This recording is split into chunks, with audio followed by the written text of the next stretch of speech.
प्यारे बच्चों, कैसे हो? आई होप आप स्वस्थ होंगे, मस्त होंगे, व्यस्त होंगे, अपना काम कर रहे होंगे। आइए हम क्लास 10th में पहुंच गए चैप्टर 3 में। वैसे देखा जाए तो चैप्टर 2 और चैप्टर 3 आपके कक्षा 10वीं के सबसे सरल चैप्टर है। चैप्टर 2 में 2 एक्सरसाइज हो गया, चैप्टर 3 में हम पहुंच गए। चैप्टर 3 में क्या है? Pair of linear equation in two variable. अब इक्वेशन की चर्चा यहाँ नहीं होगी क्योंकि इक्वेशन आप जानते होंगे, वेरिएबल आप जानते हैं। तो यहाँ लिखा क्या है? Pair of linear equation, linear equation के पेयर। और वो लीनियर इक्वेशन कैसे होंगे? टू वेरिएबल्स के होंगे। सीधे हम टॉपिक पर बात करेंगे, ठीक है। तो pair of linear equation in two variable, तो एक लीनियर इक्वेशन से समझिएगा ऐसा इक्वेशन जो ग्राफ में एक लाइन रिप्रेजेंट करे, उसको हिंदी में कहते हैं रैखिक समीकरण, ठीक है। वो करके हम दिखाएंगे किस प्रकार से कोई इक्वेशन लाइन शो करता है, किसमें? ग्राफ में, कोऑर्डिनेट ज्योमेट्री, ठीक है। तो pair of linear equation in two variable, ठीक है। आपके किताब में शुरू में, आपके बुक में शुरू में एक उदाहरण द्वारा इस बात को समझाया गया है, प्लीज पढ़िएगा।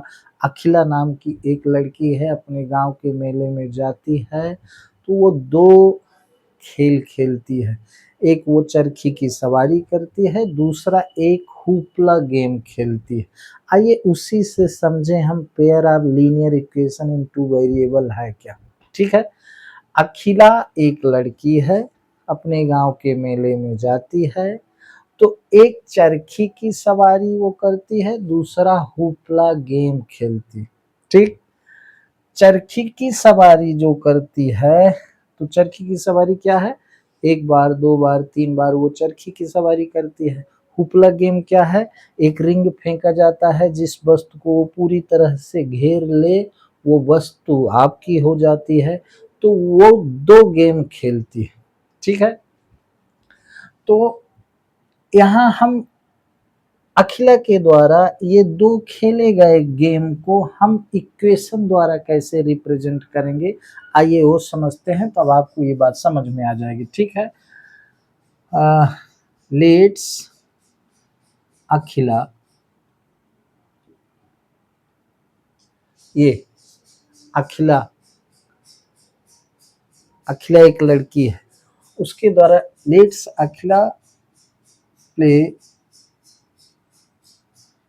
नंबर ऑफ, उसको कहा गया है जाइंट गेम, है ना। आपके बुक में क्या लिखा है जिसको चरखी की सवारी कहा गया है ना? जाइंट व्हील कहा गया।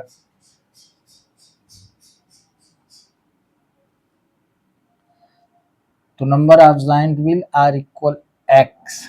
मैं ये कह रहा हूं कि अखिला जो चरखी की सवारी करती है, तो उसकी संख्या यक्स है, यक्स बार वो चरखी की सवारी करती है, ठीक है।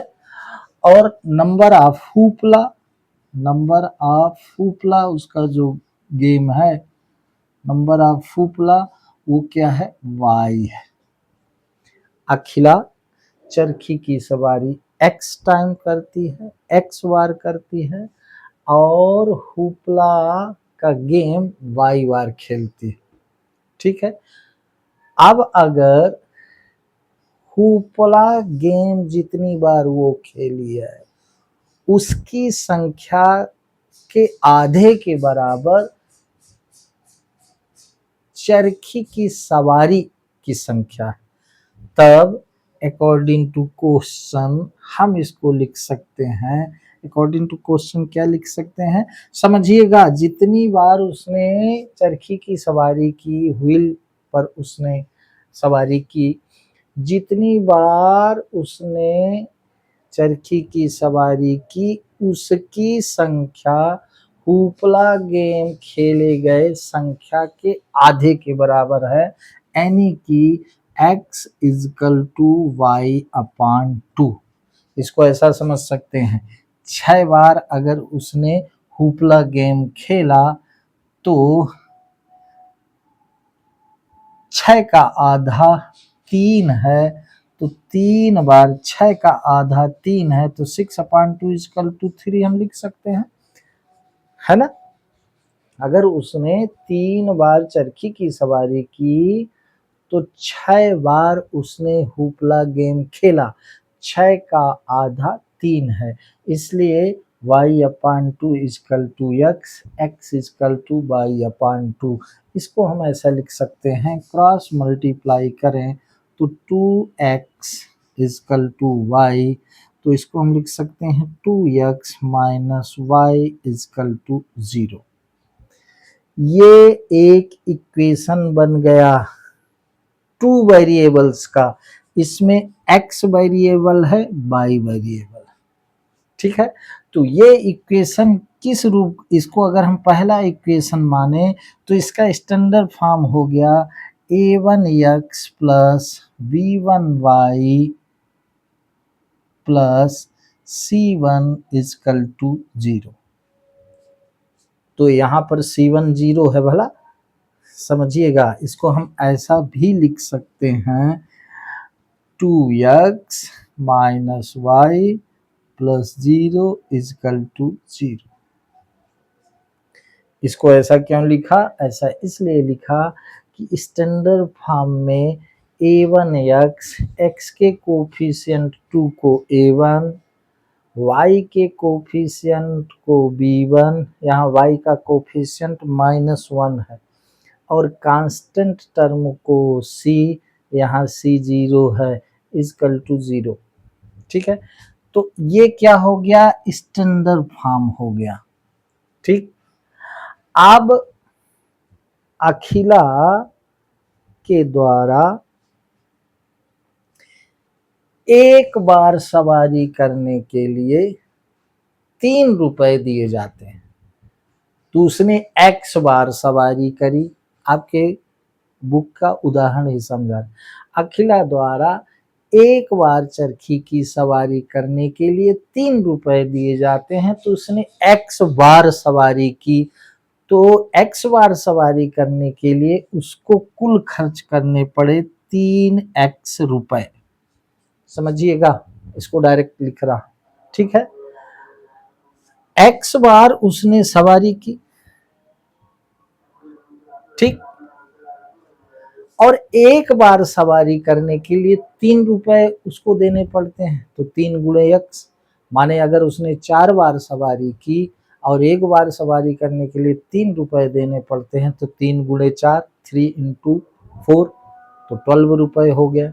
उसी प्रकार से x बार उसने चरखी की सवारी की और प्रत्येक बार उसे 3 रुपए देना पड़ता है, तो चरखी की सवारी के लिए कुल उसे देना पड़ा 3x रुपए, प्लस एक बार हुपला गेम के लिए उसे 4 रुपए देना पड़ता है, कुल y बार उसने हुपला गेम खेला, तो ये हो गया 4y, ठीक। और कुल मिला के उसे पैसा देना पड़ा कितना? 20 रुपए। आपके बुक का ये उदाहरण मैं समझा रहा, ठीक है। तो इसको हम 20 को इधर लाएंगे तो ये हो जाएगा -20 इजकल टू 0। ये सेकंड इक्वेशन हो गया। इसको हम स्टैंडर्ड फॉर्म में a2x plus b2y plus c2, ये c1 है, c2 is equal to 0। This is first equation, this is second equation, this is the standard form of the linear equation in two variable, pair of linear equation in two variable। Pair मतलब जोड़ा, linear equation मतलब जो equation line represent करे graph में, तो linear equation 2 variable, यहाँ 2 variable कौन कौन है? एक x वेरिएबल है, एक y वेरिएबल है, ठीक है। तो ये स्टैंडर्ड फॉर्म हुए लीनियर इक्वेशन इन 2 वेरिएबल के। यहाँ आप समझिएगा फर्स्ट इक्वेशन के x के कोफिशिएंट को a1, ये फर्स्ट इक्वेशन का x का कोफिशिएंट 2 है तो 2 हो गया a1, ठीक है। तो यहाँ a1 क्या हो गया, ये समझने लायक है। a1 यहाँ हो गया 2, b1 यहाँ हो गया -1, c1 यहाँ हो गया 0, ठीक है। सेकेंड इक्वेशन के x के कोफिशिएंट को a2, यहाँ सेकेंड इक्वेशन का x का कोफिशिएंट 3 है तो a2 = 3 हो गया, और b2 = 4 हो गया, और c2 = -20 हो गया, -20। अब इन चीज़ों को समझते चलिए। मैंने उदाहरण से आपको समझाने का प्रयास किया कि किस प्रकार से pair of linear equation in 2 variable होता है, ठीक है।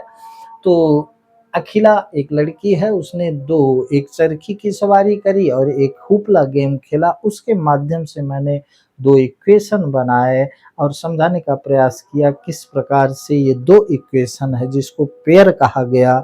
लीनियर इक्वेशन मैंने बताया ये ग्राफ में लाइन रिप्रेजेंट करेंगे, और 2 वेरिएबल का मतलब है एक्स वाई, 2 वेरिएबल, और वेरिएबल यू भी हो सकते हैं, है ना, ए बी हो सकते हैं, तो 2 वेरिएबल इसमें है। अब इसको मैं मिटाऊंगा, इसके बाद आगे चलते हैं। तो pair of linear equation in 2 variable मैं आपको जोड़ रहा हूँ किससे, चैप्टर से, उसकी थीम समझाने का प्रयास कर रहा हूँ। प्लीज ध्यान दीजिएगा, बहुत सरल सवाल है, लेकिन इससे पहले स्पष्ट हो जाए कुछ चीजें, इसकी थीम स्पष्ट होना। मैं अक्सर क्लास में कहता हूँ कि बेटे उस बात को समझिए, उसकी फीलिंग आनी चाहिए कि ये है क्या। अब pair of linear equation in 2 variable कैसे भाई, पेयर ऑफ, ठीक है। तो स्टैंडर्ड फॉर्म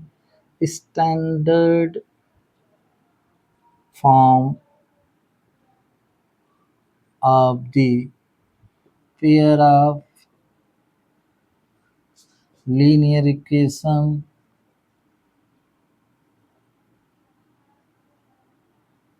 इन 2 वेरिएबल, ठीक है। तो पहला क्या हो गया, a1x plus b1y plus c1 = 0, this is first equation. Second है a2x plus b2y plus c2 = 0, ये सेकंड इक्वेशन, ठीक है। इसको ध्यान रखना होगा, ये क्या है, स्टैंडर्ड फॉर्म है। कहने का मतलब इसी फॉर्म में लिखे जाते हैं पेयर ऑफ लीनियर इक्वेशन, ठीक है। 2 होते हैं पेयर, इसीलिए कहा गया, ये फर्स्ट इक्वेशन, ये सेकंड इक्वेशन, ठीक है। अब कुछ महत्वपूर्ण बातें जो आगे काम आएंगी, इसके बाद फिर मैं जाऊंगा कि लीनियर इक्वेशन के वेरिएबल की वैल्यू फाइंड करने के मेथड कौन कौन से हैं, तो ये आगे की बात है। पहले कुछ महत्वपूर्ण चीजें समझें। अब यहाँ समझना होगा, मैंने ये कहा कि ये ग्राफ, ये कोऑर्डिनेट ज्योमेट्री है, एक्स एक्सिस है, ये एक्स एक्सिस है, ये वाई एक्सिस है, तो इसमें ये लीनियर इक्वेशन एक लाइन शो करते हैं। वो लाइन किसी तरह से हो सकती है, ये लाइन शो करते हैं, ठीक है। तो मान लो ये एक इक्वेशन है तो वो एक लाइन शो करेगा, एक दूसरा इक्वेशन है वो भी एक लाइन शो करेगा। इतना पहले लाइन कैसे शो होगी आगे समझाएंगे, लेकिन अभी आप ये समझें कि ये इक्वेशन ग्राफ में एक लाइन रिप्रेजेंट करते हैं, इतना अभी आप समझें, ठीक है। तो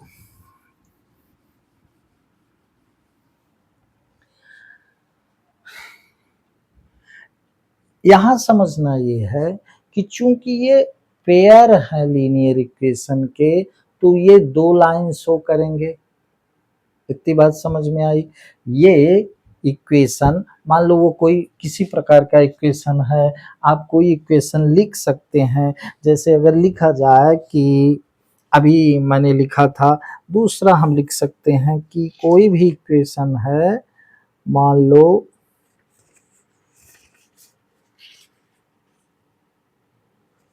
2x अब मेरे भाई एक चीज समझ ले, 2x plus 3y is equal to 9, ये फर्स्ट इक्वेशन। और सेकंड है 4x plus 6y, 4x plus 6y is equal to 18। Okay, ये दो इक्वेशन, इसमें कुछ बात समझे, यही समझना है। इसके बाद इसको मैं आपको ये समझा रहा हूं कि ये दो इक्वेशन है, एक्स वाई टू वेरिएबल। मैंने ये भी बताया कि ये इक्वेशन ग्राफ में लाइन शो करते हैं, ठीक है। ये फर्स्ट इक्वेशन है, तो फर्स्ट इक्वेशन के एक्स के कोफिशिएंट को a1 कहते हैं, ये बात भी समझ लें। a1 b1 c1 क्या है, a2 b2 c2 क्या है, ठीक है। तो फर्स्ट, अब ये जो फर्स्ट इक्वेशन, मैंने यहाँ भी फर्स्ट इक्वेशन लिखा, यहाँ भी फर्स्ट इक्वेशन लिखा, ये फर्स्ट इक्वेशन जो है ये इस फॉर्म में है और सेकेंड इक्वेशन इस फॉर्म में, ठीक है। ये जो है इन इक्वेशन के स्टैंडर्ड फॉर्म है, माने इसी रूप के ये इक्वेशन है। तो ये इक्वेशन में अगर हम बात करें a1, तो a1 क्या है, 2 है। फर्स्ट इक्वेशन के x के कोफिशिएंट को a1 कहते हैं। b1 क्या है, फर्स्ट इक्वेशन के y के कोफिशिएंट को b1 कहते हैं। और c1 जो है वो कांस्टेंट टर्म होता है, इसको हम 2x प्लस 3y माइनस 9 भी लिख सकते थे, ठीक है। तो कांस्टेंट टर्म c1 है फर्स्ट इक्वेशन का, और a2 सेकेंड इक्वेशन के x के कोफिशिएंट को a2 कहेंगे, सेकेंड इक्वेशन के y के कोफिशिएंट को हम b2 कहेंगे, और सेकेंड इक्वेशन के कांस्टेंट टर्म को हम c2 कहेंगे। इतनी बात पहले कंफर्म आपको समझ में आ जानी चाहिए कि a1x plus b1y plus c1 equal to 0, ये लीनियर इक्वेशन का जो पेयर होता है ये फर्स्ट इक्वेशन का स्टैंडर्ड फॉर्म है, ये सेकेंड इक्वेशन का स्टैंडर्ड फॉर्म है। पहले आप क्लियर इसको ये समझें, ओके। अब मैं आपको समझाने का प्रयास कर रहा हूँ, a1 a2 b1 b2 ये आप समझ गए, ठीक है। अब मैंने आपको समझाया कि ये लीनियर इक्वेशन है तो ग्राफ में लाइन शो करेंगे, तो टू इक्वेशन है, पेयर है, तो दो लाइन शो करेंगे। तो दो लाइन जब शो करेंगे तो दो लाइन की सिर्फ ये तीन कंडीशन हो सकती है। पहली, दो लाइन के बीच जो रिलेशन है, पहली कंडीशन ये हो सकती है कि ये दोनों लाइन पैरेलल हो सकता है ना, एल एम दोनों पैरेलल लाइन, दो लाइन की सिर्फ कुछ कंडीशन हो सकती है। पहली कंडीशन ये हो सकती है कि दो लाइन पैरेलल हो, दूसरी कंडीशन हो सकती है कि दोनों लाइन इंटरसेक्टिंग हो, एक दूसरे को काटती हो, एल एम, और तीसरी कंडीशन ये भी हो सकती है कि दोनों लाइन एक दूसरे के ऊपर जाएं, ये एल ये है और इसी के ऊपर ये यम, ठीक। एक दो तीन, pair of linear equation in two variable. ध्यान देना है, यहाँ लीनियर इक्वेशन के पेयर हैं, माने जोड़े हैं। तो लीनियर इक्वेशन है तो ग्राफ में लाइन रिप्रेजेंट करेंगे, तो दो इक्वेशन है तो दो लाइन रिप्रेजेंट करेंगे। तो दो लाइन के बीच सिर्फ ये तीन रिलेशन हो सकते हैं, या तो दोनों लाइन पैरेलल होंगी, पहला, या तो पैरेलल होंगी, पैरेलल, दूसरा, या इंटरसेक्टिंग होंगी, ये इंटरसेक्ट कर रहे तो इंटरसेक्टिंग लाइन हो सकती। तीसरा, एक के ऊपर एक, जिसको कोइंसाइड कहते हैं, कोइंसाइड लाइन है ना, एक के ऊपर एक, ये तीन ही कंडीशन हो सकती हैं। इतनी बात क्लियर हुई। दो लाइन या तो पैरेलल हो सकती हैं या इंटरसेक्ट कर सकती हैं या एक दूसरे के ऊपर जा सकती हैं। 3 कंडीशन हो सकती है, 3 रिलेशन हो सकते हैं 2 लाइन के बीच में, इतना पहले आप क्लियर कर लें। तो पैरेलल इंटरसेक्टिंग कोइंसाइड, एक दूसरे के ऊपर, इतना समझ में आया। अब इसे समझिए ऐसे,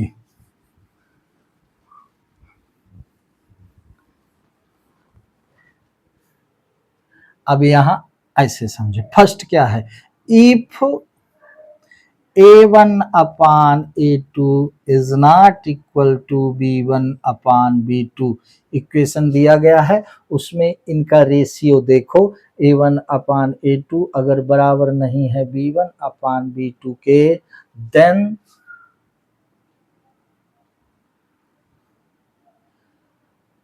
इंटरसेक्टिंग लाइन, इंटरसेक्टिंग लाइन, तो इंटरसेक्टिंग लाइन होगा, इंटरसेक्टिंग लाइन माने ये होगा, तब इसका यूनिक सॉल्यूशन होगा, यूनिक सॉल्यूशन होगा, समझिएगा। अगर 2 पेयर ऑफ लीनियर इक्वेशन दिए हैं तो उनके A1 upon A2 B1 upon B2 ratio को देखो। अगर A1 upon A2 is not equal to B1 upon B2 है तो पक्का है कि ये इंटरसेक्टिंग लाइन शो करेगा ग्राफ में, और इसके 2 सॉल्यूशन होंगे, इसके सॉल्यूशन होंगे, कहने का मतलब इसके x और y की वैल्यू आएगी। ठीक है, इसके x और y की वैल्यू आप निकाल सकते हैं, पहली कंडीशन। ठीक, intersecting line exactly one solution, माने इसका एक यूनिक सॉल्यूशन होगा। दूसरा, if A1 upon A2 is equal to B1 upon B2 is not equal to C1 upon C2, दूसरी कंडीशन। ठीक है, देन ये पैरेलल लाइन शो करेगा, पैरेलल लाइन शो करेगा, तो पैरेलल लाइन ये होती, तब इसके नो सॉल्यूशन, इसका सॉल्यूशन नहीं होगा, नो सॉल्यूशन। बड़ी इंपॉर्टेंट बात है परीक्षा की दृष्टि से, इसमें से ऑब्जेक्टिव टाइप कहीं ना कहीं इससे रिलेटिव प्रश्न पूछे ही जाते हैं। तो if A1 upon A2 equal to B1 upon B2 is not equal to C1 upon C2, then linear pair of linear equation represent parallel line and have no solution, इसका कोई सॉल्यूशन नहीं होगा, यानी एक्स वाई की value नहीं आएगी। तीसरा, if A1 upon A2 is equal to B1 upon B2 is equal to C1 upon C2, then coincide line. ठीक है, कोइंसिडेंट कहते हैं, कोइंसाइड, कोइंसिडेंट लाइन रिप्रेजेंट करेगा, इसको ऐसे शो कर सकते हैं, इस प्रकार से एक दूसरे के ऊपर, और infinite solution, have many solution. Infinite solution मतलब इसके अनंत हल होंगे, इनफिनाइट सॉल्यूशन।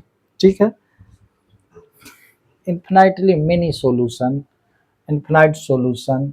तो यहाँ मैंने समझाने का प्रयास क्या किया, अगर दिए गए 2 लीनियर इक्वेशन 2 वेरिएबल के हैं, तो अगर उनमें A1 upon A2 is not equal to B1 upon B2 है, तब वो इंटरसेक्टिंग लाइन रिप्रेजेंट करेगा और उसका एक यूनिक सॉल्यूशन होगा।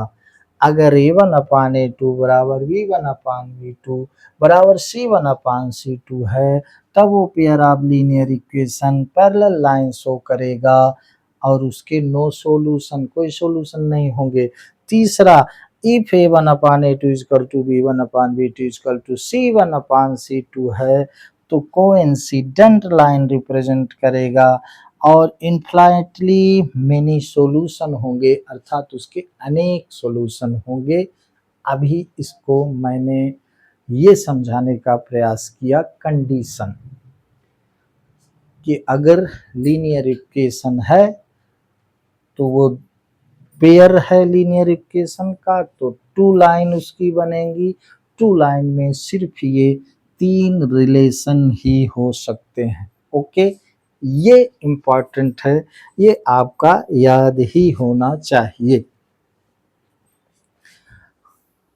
आइए इसी बात को हम एग्जाम्पल से समझते हैं। राइट, एग्जाम्पल से समझते हैं कैसे हम जाने कि ये इंटरसेक्टिंग लाइन शो करेगा कि पैरेलल लाइन शो करेगा कि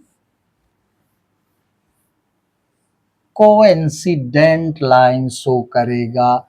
आइए समझते हैं एग्जाम्पल से। जब तक बात समझ में नहीं आएगी तब तक हम वहां नहीं पहुंचेंगे, कहां, एक्सरसाइज में। तो आइए देखते हैं, दो इक्वेशन लिखते हैं, मान लेते हैं। फर्स्ट 5x माइनस 4y, ये 5x minus 4y plus 8 is equal to 0, this is first equation. Second है 7x plus 6y, 7x plus 6y minus 9 is equal to 0, this is second equation. ठीक,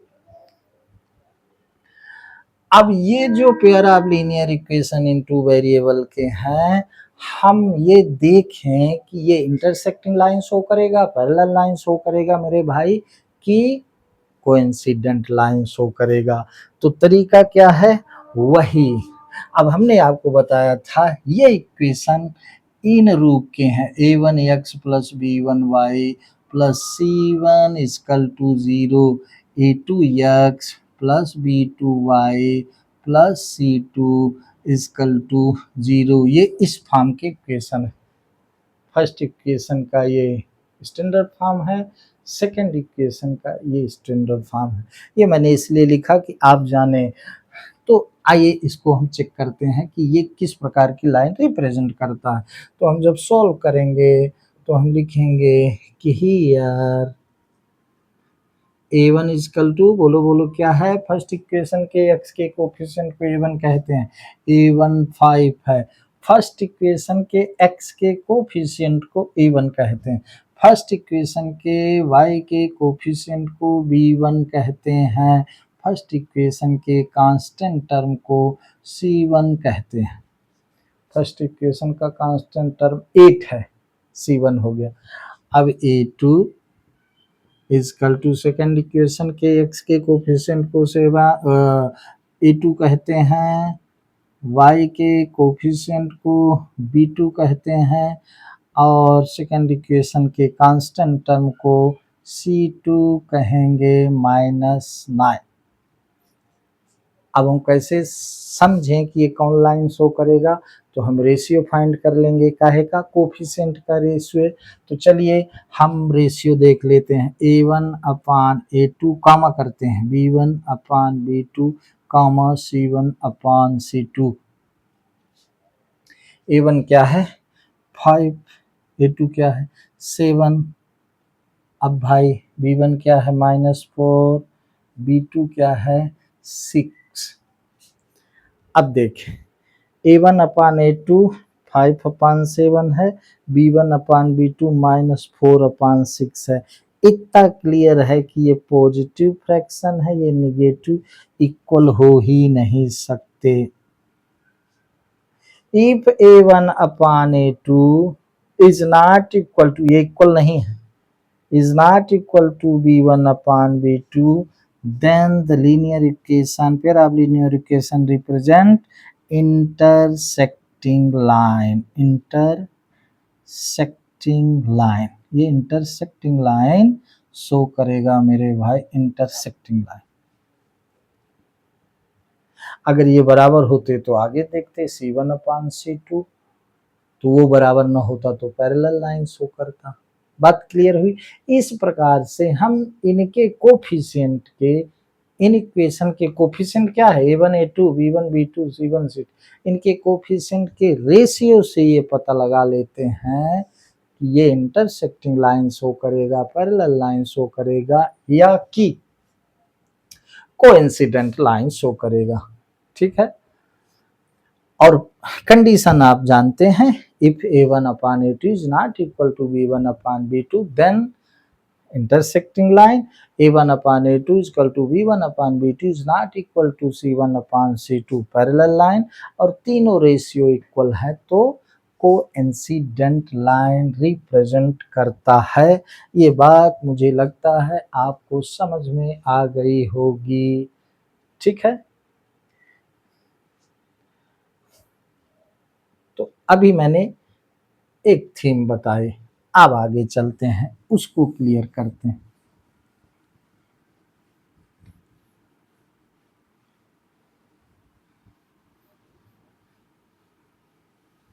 ये भी आपका याद होना चाहिए भला। क्या पहली कंडीशन क्या है? पहली कंडीशन ये है कि A1/A2 is not equal to B1/B2 है, तब ये इंटरसेक्टिंग लाइन शो करेगा। इंटरसेक्टिंग लाइन शो करेगा तो इसका एक यूनिक सॉल्यूशन होगा। तो जब इसका यूनिक सॉल्यूशन होगा तब इसकी एक कंडीशन और है, ये दोनों पेयर ऑफ लीनियर इक्वेशन क्या होंगे? कॉन्सिस्टेंट होंगे। कॉन्सिस्टेंट होंगे।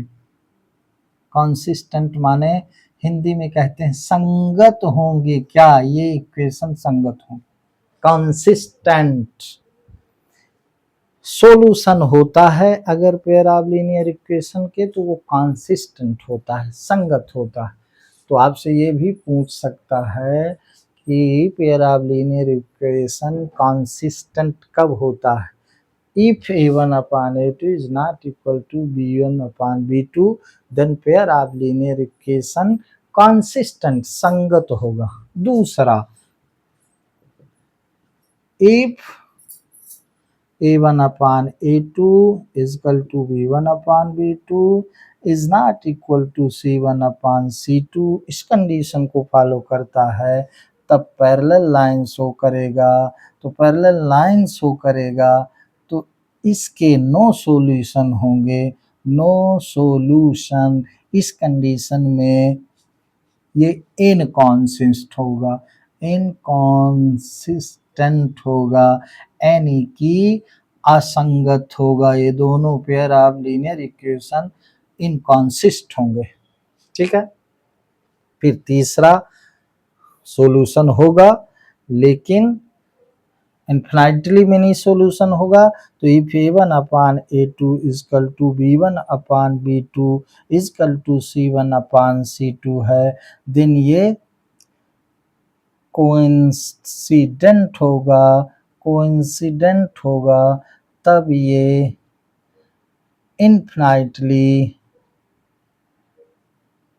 मेनी सॉल्यूशन होगा। मेनी सॉल्यूशन होगा क्योंकि इसका सॉल्यूशन तो है, तो ये भी कॉन्सिस्टेंट होगा। क्या होगा? कॉन्सिस्टेंट होगा, यानी संगत होगा। बात समझ में आई? जिन कंडीशन में पेयर ऑफ लीनियर इक्वेशन के सॉल्यूशन होते हैं वो कंडीशन कॉन्सिस्टेंट कहे जाते हैं, और पैरेलल लाइन जब शो करता है, सॉल्यूशन नहीं होते हैं, तब वो इनकॉन्सिस्टेंट होता है। ये भी आपका याद होना चाहिए। ठीक है। तो अभी हम आपको क्या समझा रहे थे? कंडीशन का है कि condition pair of linear equation की कंडीशन आपके इसमें टेबल दी है, प्लीज उसको ध्यान से देखिएगा। फिर हम कल से बात करते हैं, यानी कि अगले वीडियो में हम बात करते हैं कि पेयर ऑफ लीनियर इक्वेशन को सॉल्व करने के मेथड कौन कौन से हैं। तो ग्राफिकली है, इसके बाद फिर अलजेब्रिकली है ना। तो ग्राफिकली किस प्रकार से हम सॉल्यूशन फिर आप लीनियर इक्वेशन के एक्स वाई के वैल्यू फाइंड करते हैं, किस प्रकार से उसको सॉल्व करते हैं, ये कल देखेंगे। तो प्यारे बच्चों, आज बस इतना है, इतना ध्यान रखिएगा।